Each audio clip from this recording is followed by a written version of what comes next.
अस्सलाम वालेकुम मुबीन डायरी में आज आपको बताऊंगा हाउ ह्यूमंस एक्सचेंज गैसेज। बहुत ही इम्पॉर्टेंट टॉपिक है, आपके एमटीकेट में भी है। तो ये बुक बहुत अच्छा है। तो मैं इन बुक से भी ज़्यादा मैंने कॉन्सेप्ट क्लियर किए हैं।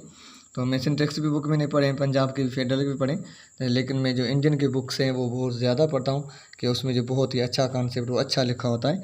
आप ये देख सकते हैं, देखो इसमें आपके बुक में ये ऐसा नहीं होगा कि इसमें आपने एमटीकेट में भी देखा होगा कि ये हमारे पास उसमें रेस्पिरेटरी सिस्टम के जो कंपोनेंट्स हैं उसके फंक्शन के बारे में पढ़ो। देखो यहाँ पे कितना इजी लिखा हुआ है, ठीक है ना, टेबल में। तो यहाँ पे डायग्राम भी देख सकते हैं आप इसमें जो ह्यूमन रेस्पिरेटरी सिस्टम की।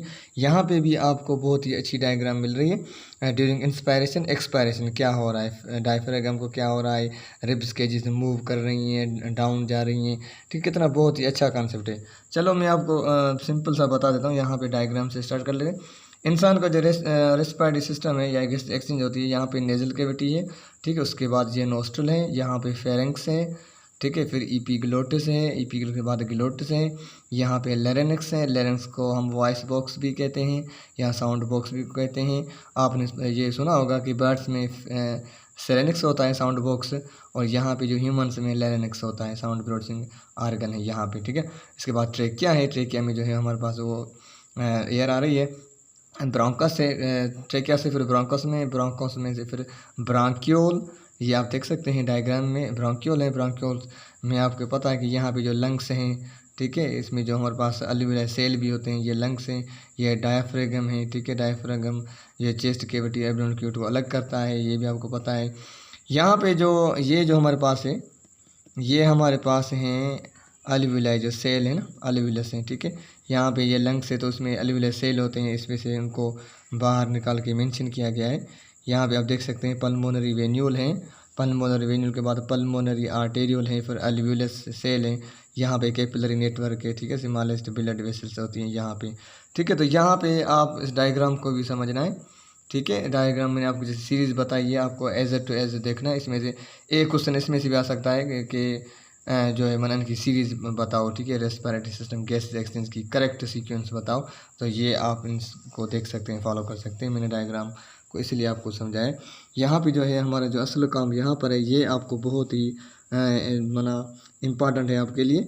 यहाँ पे आप इनको स्ट्रक्चर को, फंक्शन को आपको याद रखना है। नोजल कैविटी से ये हमारे पास है, तो नेजल कैविटीज का जो काम है फिल्टर करती है, वार्म और मॉइस्चर करती है, ठीक है। जो गर्म हवा है इसको फिल्टर भी करती है, मॉइस्चर भी करती है। फेरेंक्स को हम थ्रोट भी कहते हैं। इसका जो काम है कनेक्शन टू लेरेंक्स, ये जो है कनेक्शन जाता है लेरेंक्स की तरफ, ठीक है। मैंने आपको डायग्राम में भी सीरीज बताया था। ग्लोटिस है, ग्लोटिस का क्या काम है, परमिट्स पैसेज ऑफ एयर, ये क्या करती है, इजाज़त देती है एयर को, पैसेज है, रास्ता एक। लेरेंक्स वॉइस बॉक्स भी साउंड बॉक्स कहते हैं, मैंने आपको पहले बताया, साउंड प्रोडक्शन करती है ये हमारे पास। ट्रेकिया को हम विंड पाइप भी बोलते हैं। ट्रेकिया का जो काम है वो passage of air to bronchi, ये पैसेज, ये रास्ता है एयर का जो ब्रोंकाई की तरफ लेकर जाता है। फिर हमारे पास जो ब्रोंकाई है, ब्रोंकाई का क्या काम है, ब्रोंकी का passage of air to lungs, ये एक पैसेज है फिर लंग्स की तरफ जाता है, ठीक है, ब्रोंकाई टू लंग्स।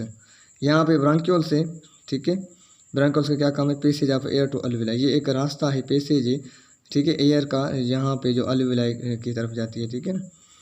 यहाँ पे फिर अल्वियोलाई क्या है, हमारे पास air sacs for gas exchange, इसको हम बोलते हैं site of gases exchanges is called alveoli, ठीक है। ये बहुत ही इंपॉर्टेंट पॉइंट है।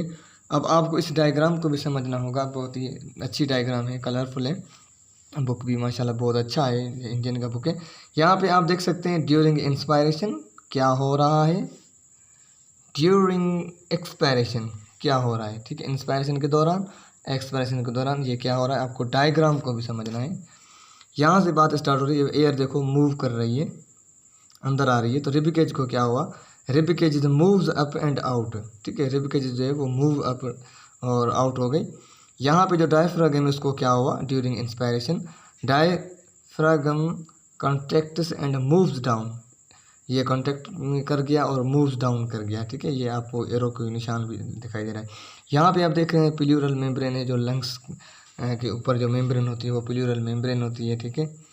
Lungs are covered by membrane called pleural membrane. यहाँ पे जो pressure in lungs decreases and air comes rushing in आपको याद रखना है ड्यूरिंग इंस्पायरेशन क्या होता है कि जो प्रेशर लंग्स में है वो डिक्रीज होता है और एयर है वो रशिंग इन जाती है, ठीक है, आपको याद रखना है।